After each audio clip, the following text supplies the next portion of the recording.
Good evening, my friends. Private Samuel W. Garrison, Carolina Militia, at your service. I was born in 1762 in Maryland. But as a child, I moved to Mecklenburg County, North Carolina, which was already a hotbed for the independence movement.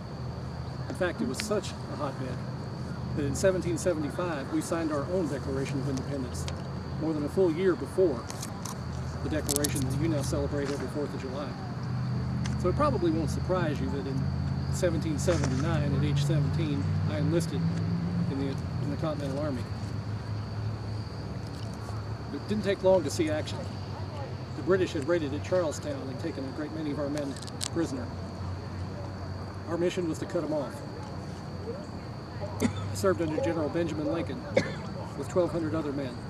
We marched for 8 hours overnight to try to meet the British at Stono Ferry, about 17 miles west of Charlestown. They'd built several redoubts there. They'd felled some trees, sharpened the points, in hopes of keeping our cavalry and maybe some of us away.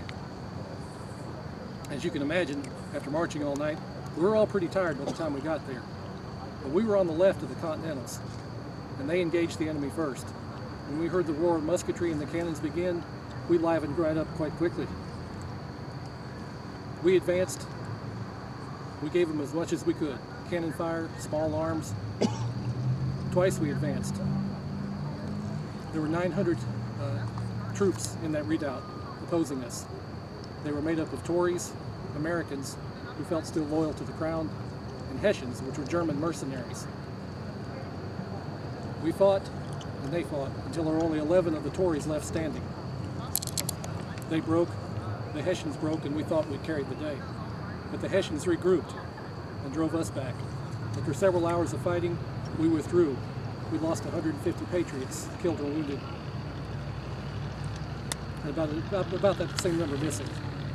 The enemy casualties were roughly the same.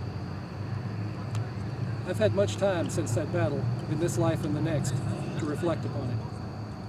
As I was growing up, I'd done some hunting. Everybody did back then to keep the meat on the table. But I'd never taken a shot at a human being before. It's a different sort of feeling. I thought about the Tories that I killed, and I have mixed emotions about that. I know they were the enemy and they would have killed us too. But they were Americans like us. You might even say the Revolution was America's first Civil War. They simply felt loyal to the crown, as once we had too. But the Hessians, they were mercenaries. They fought for nothing they believed in other than money. And I felt no more when I killed one of them than I did when I swatted a bug. But anyway, as it turned out, my service to my country would have more chapters. In 1797, after I left the Army, my wife and 5 children and I sold our land in North Carolina, and we moved here to what was then called Lincoln County, after my general, Benjamin Lincoln, not the Abraham that would come later in another great war. We had 200 acres in a little creek called Bay's Fork. I think you have a saddle club there these days. We had a grist mill and a blacksmith shop as well. We raised 2 more children there, so we had 7 altogether. And I can remember when the town was founded. I can't believe next year it will be 200 years. The original lots in Scottsville, there was 100 of them, bought for $2 an acre. And they resold those plots after they divided them up for $8.47 per acre. I bought 14 of those original lots. They used the profit to establish the first courthouse and a jail. Of course, you always need those. I wonder if those lots might be worth more than $8.27. What would you say? Anyway, the following year, in 1816, I was elected as Allen County's first ever state representative in the Kentucky legislature. I co-sponsored a bill that established the trustees, the men who ran Scottsville until a local government could get established. And soon afterward, I also co-sponsored a bill that established the Scottsville Academy. It was Allen County's first school. I went to join my fellow patriots finally in that great redoubt in the sky in 1833 on a fine spring day in March. I've often wondered what my greatest legacy might have been. The schools?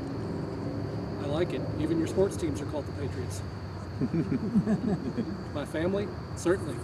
The Garrison family still lives here in Scottsville. My descendants are first responders, and at least one is an emergency dispatcher. But what about the role I might have played in the country? For whatever small role mine was, I'm proud of it. In a few weeks, you will go elect your leaders. Think about that. You elect your leaders. You choose them. They answer to you. They are not given that position due to their bloodline. And I'm hoping you do that. And I hope that you do exercise that right. That as you do, you'll remember us original patriots, the men who bled so you could have it. I bid you a fond good night. Thank you. Excuse me tonight for not having a doorway that I might usher you through, but I bet you never met someone that was a professional in opening doors. But I was, and I'm quite proud of it. My name is Lafayette Creekmer. You can call me Laffy, okay? My good friend Bob Young was a representative of Congress from Muhlenberg County, which I understand would be the same as your Ed Whitfield today. And in 1912, I got appointed to the position of doorkeeper at the Democrat National Convention in Baltimore. And there, they nominated a young man by the name of Woodrow Wilson. And upon him being elected president, I got the appointment to go to Washington, D.C.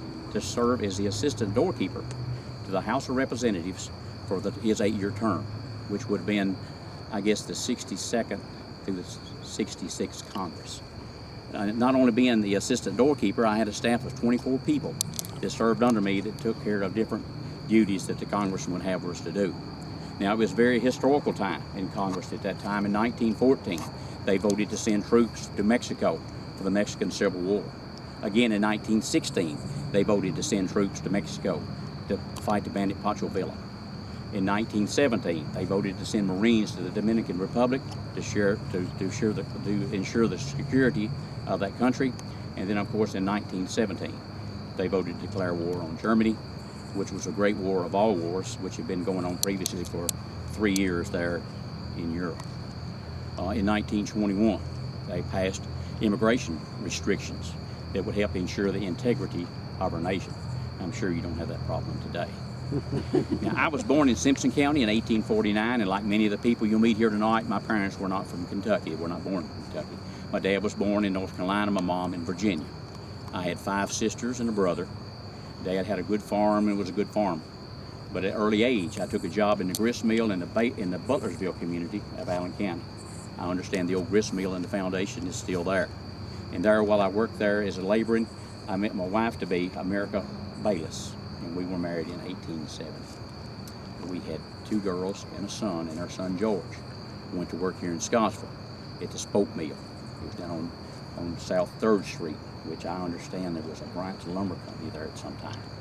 But the mill was started in the 1880s. It was a large employer for Scottsville and the surrounding county. And W.W. Thompson purchased the mill in 1918, and upon his death, his daughter continued to run the mill until it closed sometime in the 1940s. George did well there. He started out there, he became a grader, and at the age of 50, he became chief inspector. And he lived in our home over on North 4th Street all of his life, and which was really good for me. The 8 years that I was serving in Washington, D.C., it was good that he was living there. So I appreciate you coming by to see us tonight. And I know the doorkeeper at the pearly gates, but I can't share that information. Thank you. Thank you.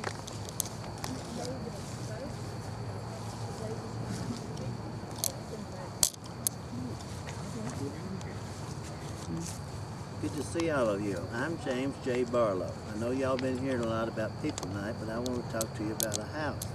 I was born in Allen County in 1819. I married Pramila Follis in 1843 and moved into a brand new house that still stands on the 700 block of Old Galton Road. It was a huge log house. It's been added to till there's 8 rooms in it now. My wife I raised our 8 kids there, and I lived in it for 50 years till I died in 1893. Our 6th son, Loving Shelby Barlow, was born in that house in 1855. He married Ada Birch, and they moved to Texas for a while, but came back to Allen County and raised 9 of their 11 children in that house. And he was the person who mounted the eagle on top of the new courthouse in 1903. And my interest, you know, that eagle still exists and displayed in your local museum.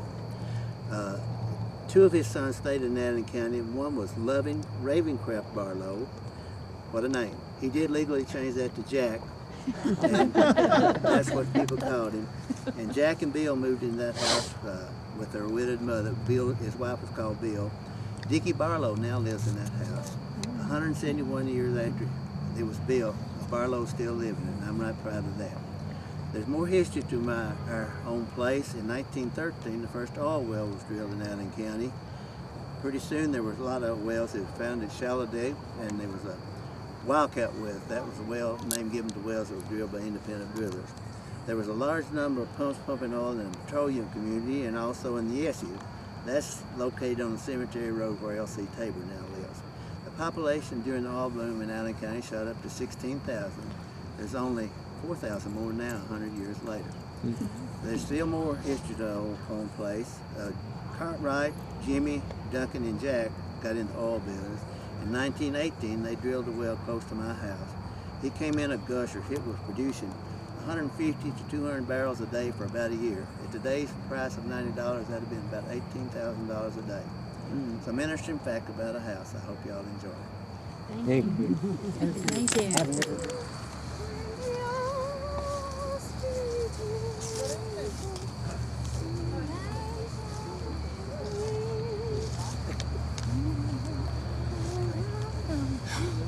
Well, Lord, I declare, look here standing at my door.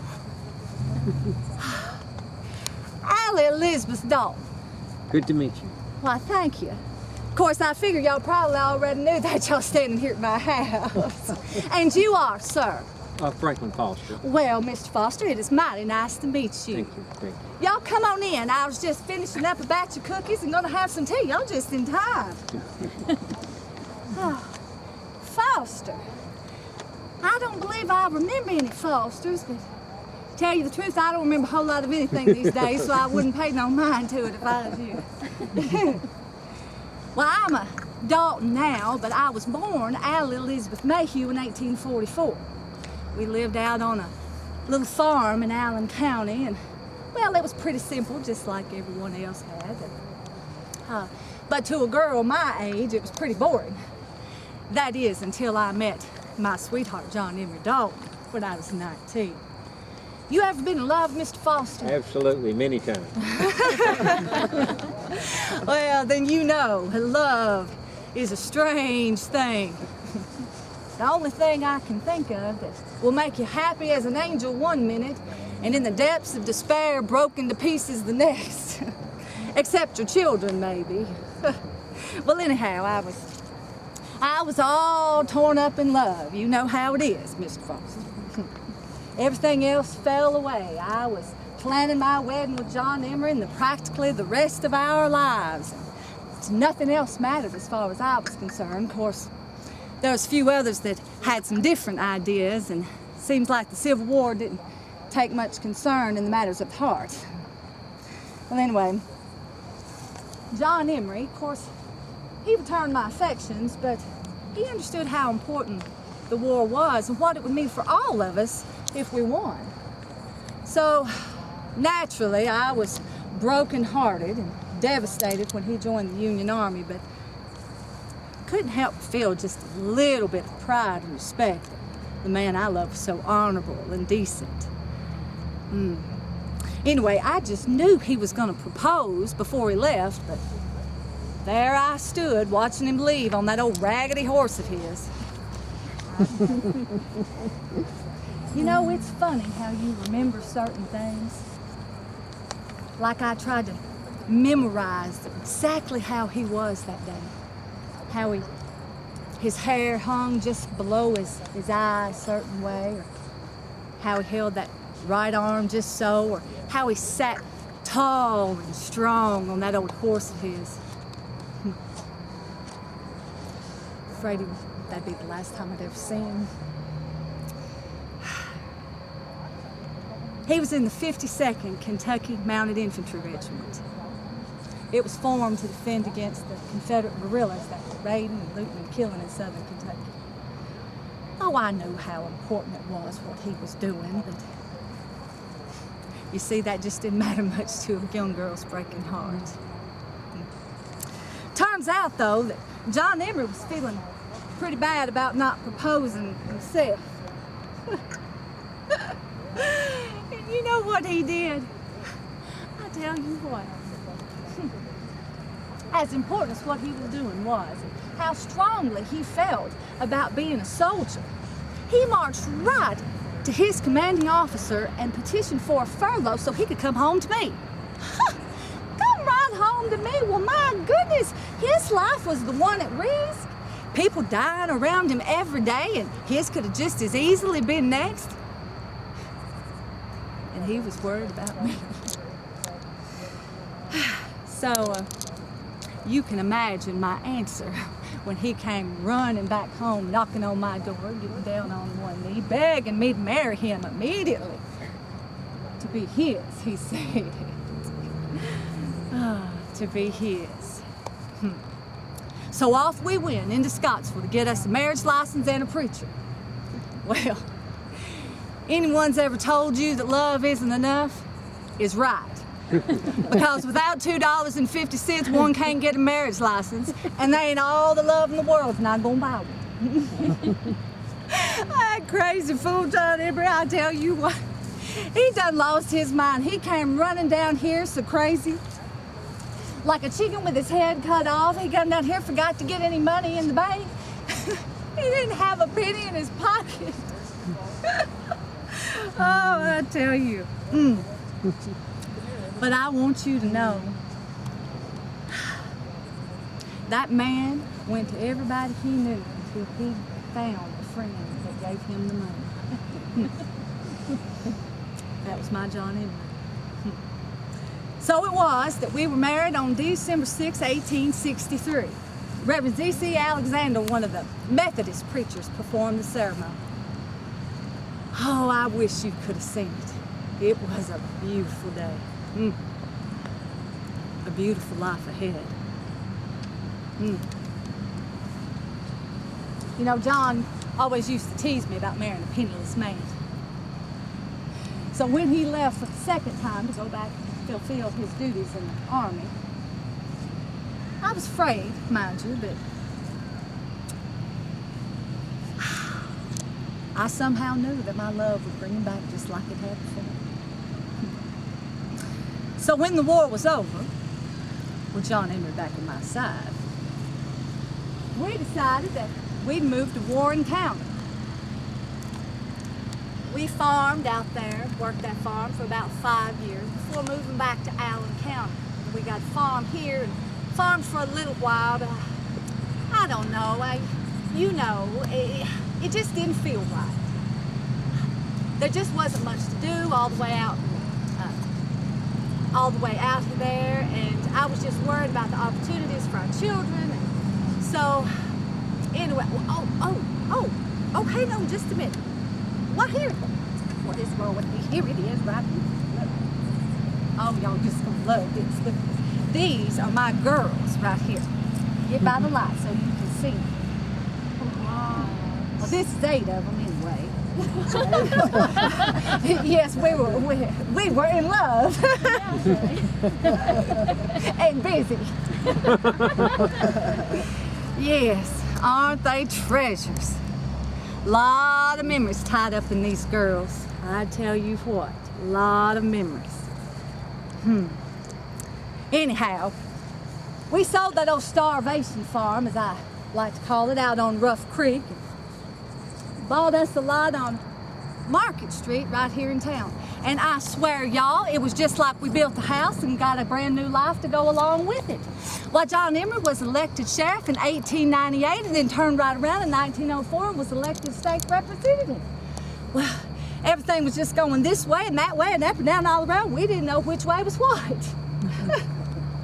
Oh, well, how is it that y'all say today, let's see, I'll get it up. Just hanging on for the ride. Ooh, and it was a ride. We were busy. Oh. Of course, you know, John Emery, I don't know how many of you know about this, but John Emery never really could read and write real well, and neither one of us had much of an education. So we were reminded every day of how important a really good one was. So we decided that, and ended up borrowing enough money to buy us another lot on North 6th Street. And in 1904, we donated that money for the construction of a graded school. Now that's kind of like the schools y'all have here today, except for we had the elementary and the high school all there in together. Well, in 1955, that building was replaced with a brand new one that probably a lot of y'all would know now, called Scottsville Elementary School. I see you nodding. Yeah, y'all know what I'm talking about. Well, and it was the nicest thing they did. They took the cornerstone that had John Emery's name on it from the old building and brought it to the new. I was just so proud. I thought that was so nice of them to do that. My, y'all. What a life we had. And live, woo, we sure did. We did. John Emery and I walked hand in hand, husband and wife, for 50 years before I died in 1914. And now, we lie side by side, right here in this very cemetery. You know, we all die. That's an it. But love, real love, I'm talking about the kind of love you can feel all the way to your bones. That lasts forever. I'm so glad y'all came out to hear mine and John Emery's story tonight. Y'all have a good evening. Thank you. Good night. Thank you. God bless you.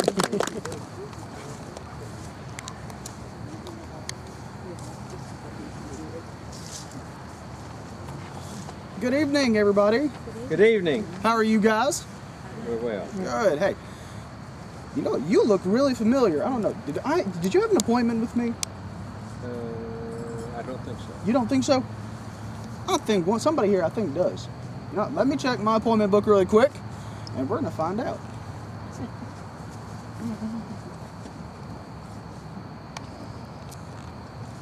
Never mind.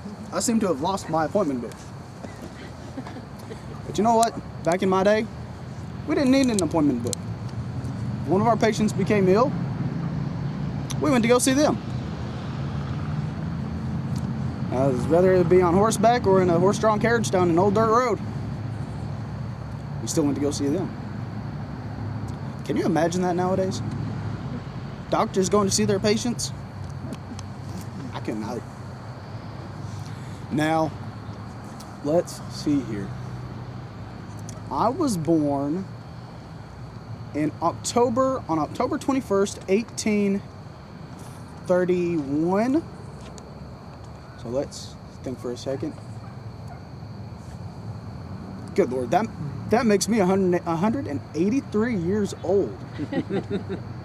I'm sorry. I hope I don't offend anybody. I hope I don't look my age. Now, with every doctor, we always had I would like to say big black bag, but it's not really that big. We had our black bag, which always had room in it for a stethoscope, a small packet of tools, which included a scalpel, forceps, and a few other things similar to those. But does somebody know what the biggest purpose of the black bag was? Besides identifying a doctor. It was Carry the instruments. Carry your instruments. That was one of the things. But actually the biggest role, it played a doctor's part as his pharmacy. Because prior to going to visit his patients, he would actually prepare his own medications. Of course, to give to them whenever he got there.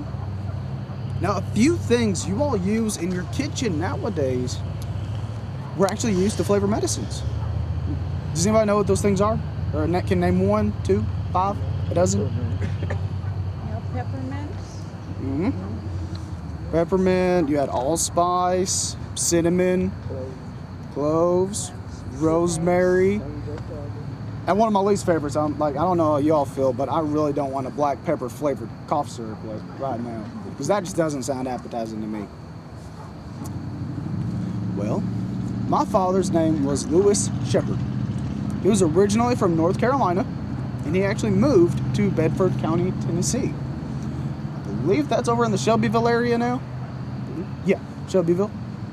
While he was there, he met my mother. Her name was Thursa Burdett. Thursa. Don't you think that's such a lovely name? Now, I was named after Mama's oldest brother, Williamson. Additionally, I had 3 other brothers and 2 sisters.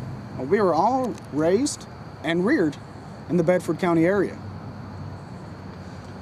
Now, growing up, I did try my hand as a carpenter for a while. But I'll be honest, I didn't like being a carpenter.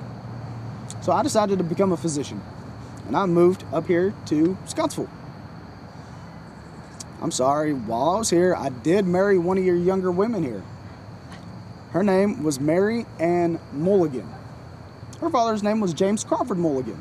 Now, y'all must have known the Mulligans. So they were a very prominent family back here.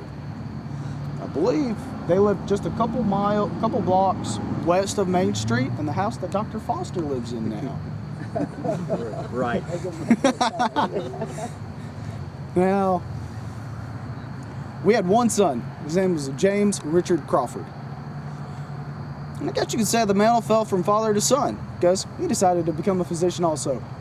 And he went to medical schools in Louisville, Nashville, and even went to New York and trained at their medical schools before he came back to Scottsville. And amazingly enough, he practiced with me for a while. Eventually, however, he did move his practice to, I believe it was Nashville, Tennessee. And while he was there, he actually met somebody and fell in love. He was about 30, I do believe, to a Miss Lula Breeding. Originally, she was from Breeding, a town named for her ancestors. I think that's over near Adair County, or roughly right about there now. Okay, let's think for a second. I'd passed away in 1886. Unfortunately, Mary Ann followed me soon thereafter in 1891. And well, you really can't see them from right here, but we're buried right back there. And we've been here ever since. Now, I would like to wish y'all a good rest of your evening. And you know what? The next time you go to a doctor, why don't you ask him how much he charges to make a house call? Good idea. Thank you. Thank you.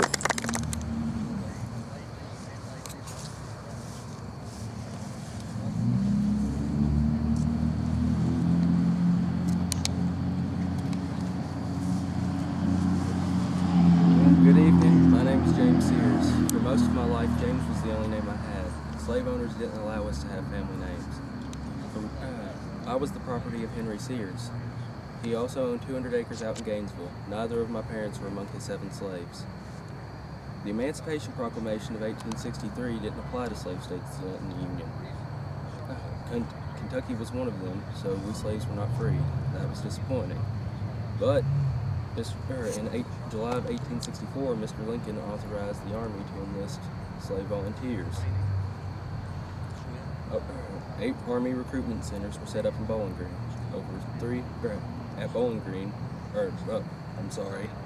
Over 8 Army recruitment centers were set up in Kentucky. At Bowling Green, over 300 slaves volunteered that first month. Somehow I knew I had to get there to join up, so I ran the 26 miles to Bowling Green, and the patrollers who searched for escaping slaves didn't catch me. Well, I passed the medical exam, was sworn in for a 3-year term, and became a free man. But that's not all. Soldiers had to have surnames, and it was up to us volunteers to choose one. 5 of us slaves from Allen County chose the name Sears. We became brothers in arms. I became Private James Sears of Company F, 6th Kentucky Colored Cavalry Regiment. We went to Camp Nelson near Lexington. They gave us each a rifle and a horse. A few days later, my colored regiment of about 600 former slaves rode with about 4,000 white soldiers to attack the salt works at Saltsville, Virginia. The battle began on a cold, foggy Sunday morning in October. We were on the left side of a battle line with the white soldiers on our right. We all dismounted and advanced like infantry. The grape shot from the rebel artillery cut through our ranks, but on we went. During the 6 hours of the battle, we pushed the rebels off the ridge. We had won, but both white and colored troops had suffered great losses. I died during that action, serving my country, just 25 days after I became a free man. General Burbank ordered his forces to withdraw back to Kentucky. They left our dead and wounded on the battlefield. Among them were 114 of our colored cavalrymen and 4 of our white officers. Confederate soldiers were furious that former slaves had been used in the attack. The next morning, some of them walked the battlefield and killed those who had lain wounded.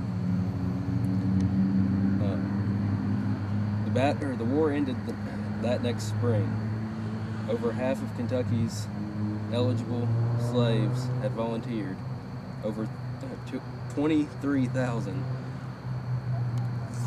38 slaves from Allen County born slaves had served in the Union Army. 2 of them died or were killed in action, and 10 of them died of disease.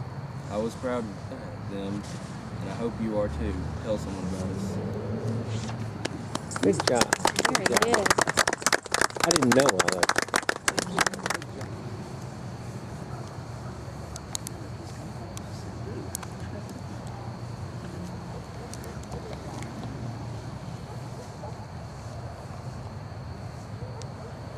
It's probably best not to sneak up on a Union soldier in the dark, this close to the Tennessee line.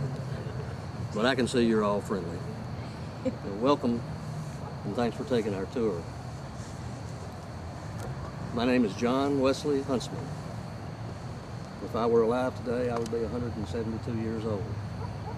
I was born in 1842 near Snake Creek, which is in the southeastern part of Allen County, not far from Petroleum, and actually where you might know the United Methodist Church of Concord is located. 1861, the beginning of the Civil War. I joined the 9th Infantry, the Kentucky 9th Infantry. I was immediately sent to Columbia, Kentucky, and I came down with the measles. But that was not reason to forego service, and so I didn't.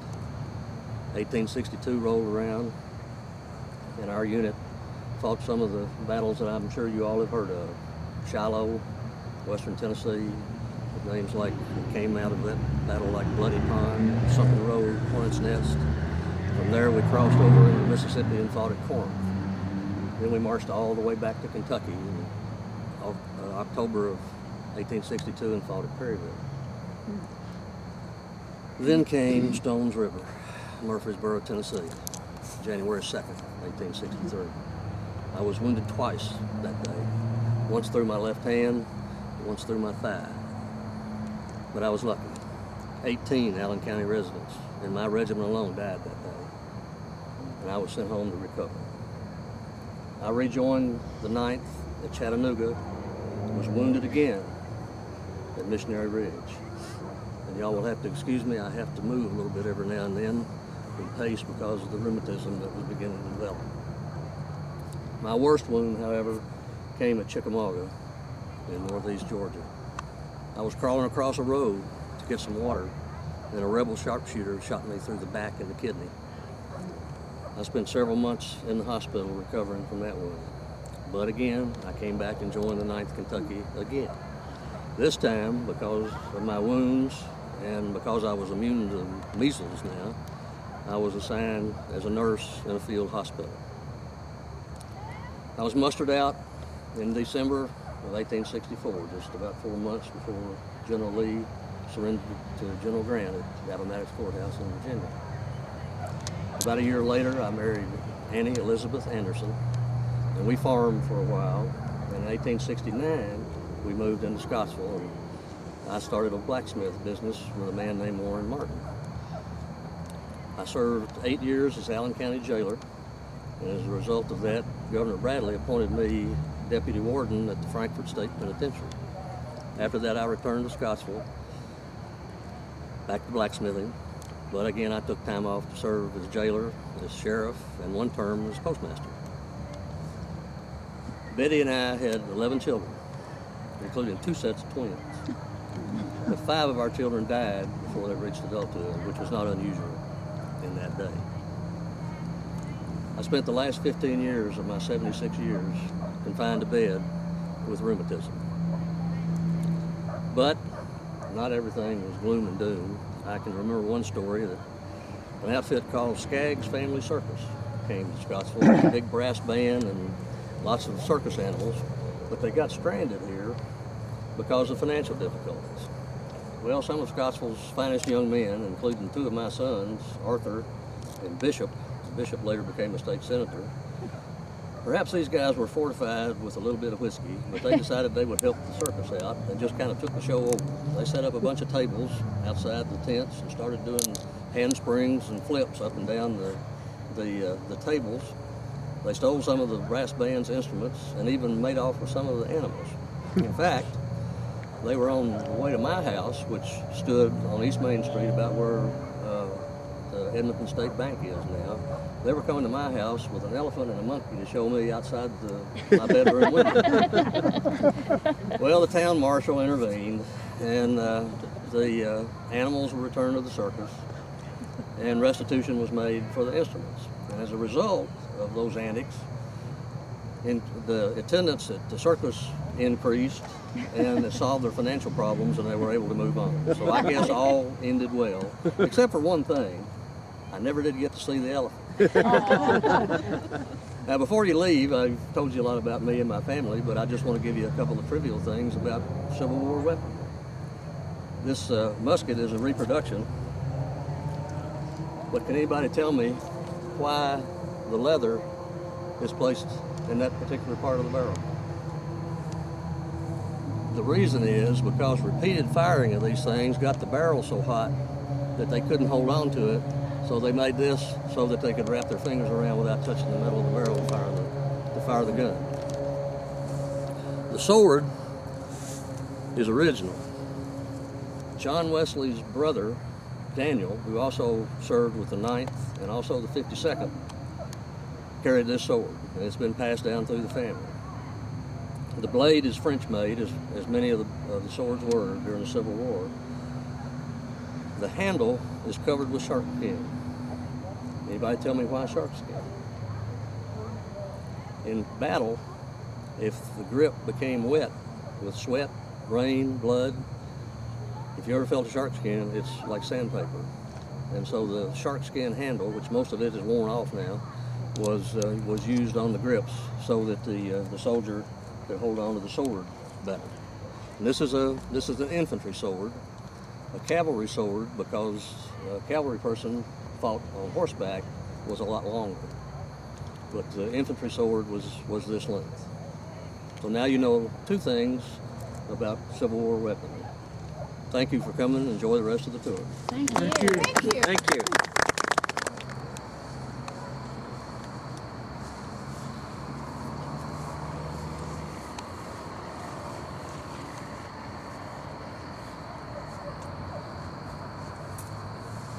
Good evening to you all. I am Mrs. Dr. Algernon Sydney Walker, but y'all can call me Melvina. All the good folks in Scottsville knew my husband. He was a doctor here after he graduated from Transylvania School in Lexington in 1832. My McReynolds parents moved from Virginia to Allen County, best decision they ever made, before I was born in 1813. My father founded a campground on his farm for the Methodist Episcopal Church. Dr. Walker and I were married when I was 16, and during the next 20 years, I gave birth to 12 children. It seemed to me like I had been pregnant my entire adult life. My sons Robert and Jacob also became physicians. Sons John, David, and A.S. became lawyers, and all of my other children were very successful. We were considered to be one of the most intellectual families in Allen County. I suppose that we were also considered to be wealthy. Our home was on the corner of 2nd and Maple Streets. It was a fine, large, 2-story grand house. We owned the entire block between the public spring and our house. Just before the war between the states began, our real estate was valued at $3,000, and all of our personal property was worth $83,000. But most of that included our 14 slaves, which lived in our large basement room where they cooked. Most lived in the 2 slave houses that were provided on our property, but we also had a dungeon in our basement for those who were too stubborn. Naturally, 2 of my sons joined the Army of the Confederacy. My son David was captain in the 6th Kentucky Regiment and lost an arm in the Battle of Resaca. My son John was a member of the famous Orphan Brigade. When the war ended, many adaptations were needed. The 13th Amendment freed Kentucky slaves in December 1865. We had to adapt a new relationship with them. 3 years later, the federal government began to open schools to educate the freed slaves. We knew that this was necessary and the right thing to do, so we adapted one of our buildings, rent-free, for the Scottsville Freedmen's School. The school had African-American teachers, and the enrollment quickly grew to 121 students. We think that the support we gave to that educational effort was the one reason this community adapted. We are proud that our people were not like those in Tompkinsville, who burned their school to prevent education of their freed slaves. Another adaptation began one Monday morning when my husband, Dr. Walker, died at the bedside of one of his patients. I lived as a widow for the next 11 years and then died at the age of 83. Thank you all for coming. Good night. Thank you.